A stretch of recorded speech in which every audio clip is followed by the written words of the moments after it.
नमस्कार दोस्तों, स्वागत है आपका स्टडी फॉर सिविल सर्विसेज में। देखिए, परीक्षा मंथन की जो मैगजीन है लक्ष्य 2017, उसके 6 पार्ट हमने देख चुके थे अभी तक।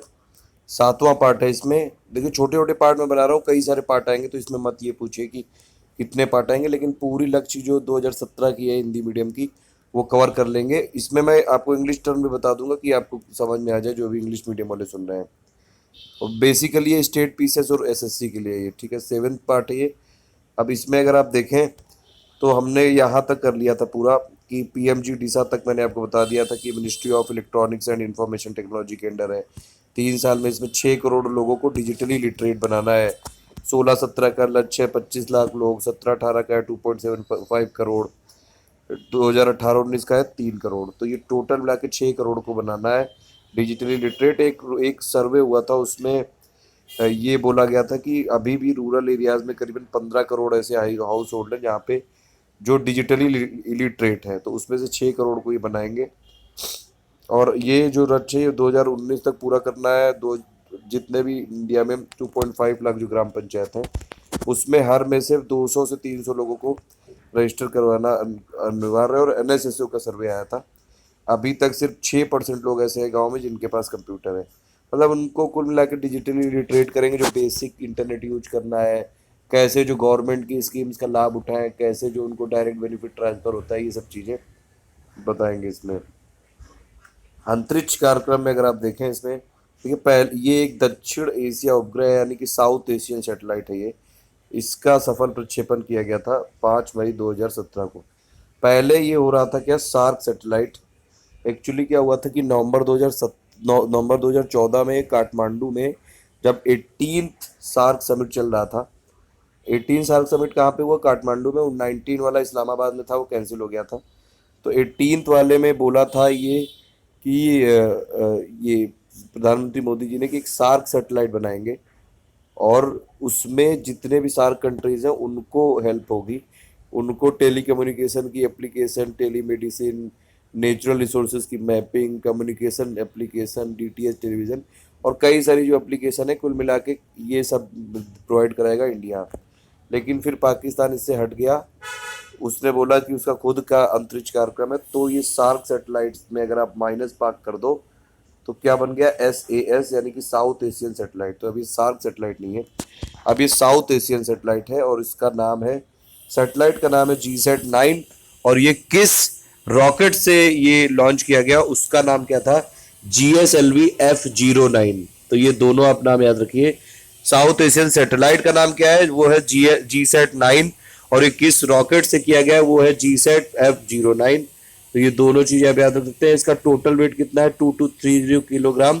किया कहाँ से गया, सतीश धवन अंतरिक्ष केंद्र से, ये श्रीहरिकोटा आंध्र प्रदेश से। तो ये सब चीजें हैं इसमें, मैंने बताया था आपको। और इसमें जब मोदी जी ने इसमें किया था अनाउंसमेंट सार्क सैटेलाइट का, तब इसको स्पेस डिप्लोमेसी के नाम से जाना जा रहा था, सभी लोग बोल रहे थे। तो ये है इसमें कुल मिला के SAARC satellite, south Asian SAARC satellite अब हो गया है साउथ एशियन सैटेलाइट। सैटेलाइट का नाम है GSAT-9, और ये किससे लॉन्च किया गया है, GSLV F09। ये दोनों चीजें याद रखिएगा। और इसकी एप्लीकेशन क्या क्या है, telecommunication, telemedicine, mapping of natural resources, communication application और डीटीएच एप्लीकेशन। तो ये है कुल मिला के इसकी जो एप्लीकेशन है। और इसको किया किसने, GSLV F9 ने। देखिए, GSLV को नॉटी बॉय बोलते हैं। नॉटी बॉय इसलिए बोलते हैं क्योंकि इसकी जो लॉन्चिंग है वो बार बार फेल हो जाती है। और ये वाली जो GSAT-9 वाली थी, इसकी लॉन्चिंग, ये कुल मिलाकर GSLV की थी 11वीं। और जो इसमें यूज किया गया स्वदेशी क्रायोजेनिक इंजन, यानी कि इंडिजनाइज्ड क्रायोजेनिक इंजन। क्रायो का मतलब होता है इसमें, जो क्रायोजेनिक का मतलब है ये कि इसमें लिक्विड हाइड्रोजन होता है -253 डिग्री सेल्सियस पे, और लिक्विड ऑक्सीजन होता है -183 डिग्री सेल्सियस पे। तो ये सब चीजें हैं। GSLV को नॉटी बॉय इसी लिए बोलते हैं क्योंकि बार बार फेल हो जाता है। देखिए, अगर PSLV की बात करें तो PSLV बहुत ज्यादा सक्सेसफुल है, लेकिन उसकी एक लिमिटेशन ये है कि वो 2000 kg से कम वाले सैटेलाइट को ही, कम वाले कम्युनिकेशन सैटेलाइट को ये लॉन्च कर सकता है। लेकिन 2000 kg से ज्यादा करने हैं हमको तो GSLV को यूज करना पड़ता है। बल्कि और अगर ज्यादा करने हैं जो 4000 के आसपास, उसमें तो GSLV Mark 3 का यूज होगा। अभी GSLV Mark 3 की बात करेंगे तो ये है इसमें कुल मिला के। और इंडिया अगर आप देखें तो इंडिया क्रायोजेनिक इंजन क्षमता वाला छठा देश बन गया है, अमेरिका, रूस, फ्रांस, जापान और चाइना के बाद। और ये जो स्वदेशी क्रायोजेनिक इंजन है, इसको इसरो की जो लिक्विड प्रोपल्सन सिस्टम सेंटर है उसने विकसित किया है, यानी कि तरल प्रणोदन प्रणाली केंद्र द्वारा विकसित किया गया है। नेक्स्ट न्यूज है इसमें स्वदेशी बृहद क्रायोजेनिक इंजन का सफल परीक्षण। अभी मैं बता रहा था आपको वही कि अगर 2000 तक करना है, 2000 किलोग्राम तक करना है तो फिर पीएसएलवी यूज़ करते हैं, ठीक है। 2000 से ज़्यादा करना है तो जीएसएलवी यूज़ करते हैं, और जीएसएलवी का भी एडवांस वर्जन है, जीएसएलवी मार्क 3। 17 फरवरी 2017 को ये परीक्षण किया गया इसका। ये एक्चुअली जीएसएलवी मार्क 3 एक रॉकेट है और इससे सैटेलाइट लॉन्च किए जाते हैं। ये तमिलनाडु में किया गया था, ये तिरुवेलवेली के महेंद्रगिरी स्थित इसरो प्रोपल्सन कॉम्प्लेक्स है, ठीक है। इसरो प्रोपल्सन कॉम्प्लेक्स जो कि ये तमिलनाडु में तिरुवेलवेली डिस्ट्रिक्ट में लोकेटेड है, वहाँ से किया गया।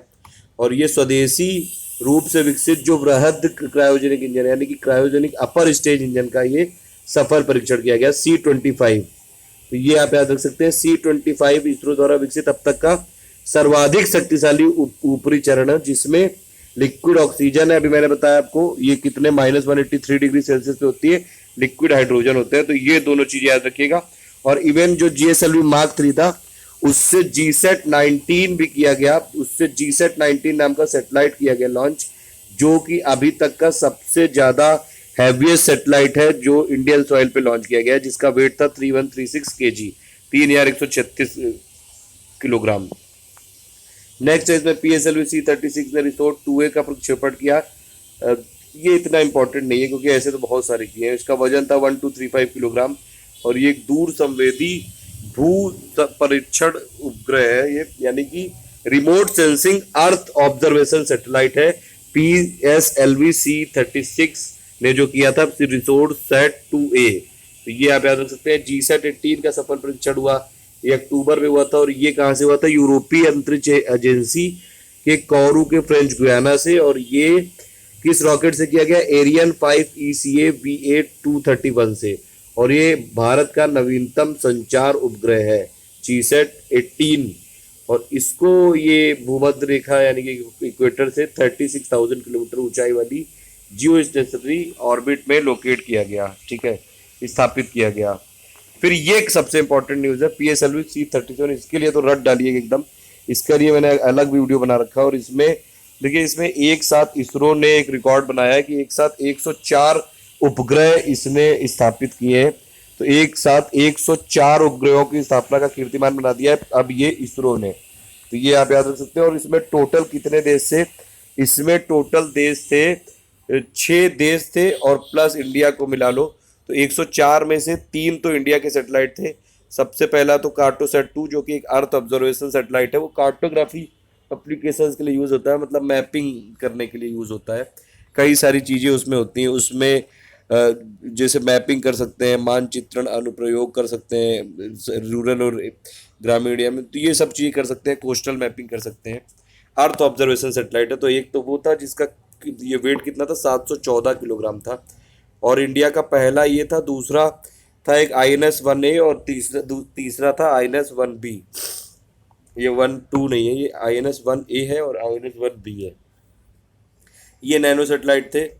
और इसके अलावा 101 जो सैटेलाइट थे वो फॉरेन कंट्रीज़ के थे। और इसमें से 101 में से 96 तो USA के थे और बाकी 5, एक नीदरलैंड, स्विट्जरलैंड, एक इजराइल, एक कजाकिस्तान और एक UAE का था। तो ये टोटल मिला के 104 सैटेलाइट एक साथ लॉन्च किए गए थे C-37, PSLV C-37। और इसने इंडिया ने फिर इसमें के साथ ही जो हाईएस्ट सैटेलाइट लॉन्च करने का रशिया का ये रिकॉर्ड था, रशिया का, उसको तोड़ दिया। रशिया ने किए थे एक साथ 37 सैटेलाइट 2014 को, उसको रिकॉर्ड तोड़ के PSLV C-37 को करा।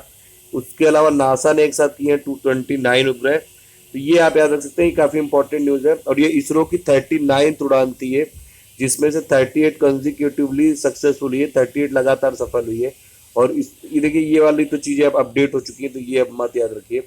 अब इसरो ने इस समय तक 209 विदेशी उपग्रह लॉन्च कर दिए हैं और ये करीबन 48 अभी कर लिए हैं इंडियन, तो ये अभी अपडेट होता रहता है, तो इसको मत याद रखिए। बस ये याद रखिएगा कि जो इसरो ने रिकॉर्ड बनाया था वो रशिया का जो एक ये नेपर करके है रॉकेट, उसने एक साथ किए थे 37 उपग्रह, और हमारा जो पीएसएलवी ने किया है कितना 104 उपग्रह, उसमें से 103 इंडिया के हैं। और उसमें कार्टोसैट 2 था 714 किलोग्राम का, टोटल वेट तो था 1378। और इसमें जो बाकी 101 बचे उसमें से सबसे ज़्यादा थे यूएसए के, और बाकी एक एक कंट्री का था, नीदरलैंड, स्विट्जरलैंड, इसराइल, कजाकिस्तान और यूएई। ये कुल मिला के है ये सब चीज़ें। पीएसएलवी C-37 जरूर याद रखिएगा। पाक चीन पर नजर रखेगा। देखिए कार्टोसैट जो 2 है वो अर्थ ऑब्जर्वेशन सेटेलाइट है, मैपिंग एप्लीकेशन के लिए यूज होता है, तो इसलिए इंडिया के लिए काफ़ी इंपॉर्टेंट है।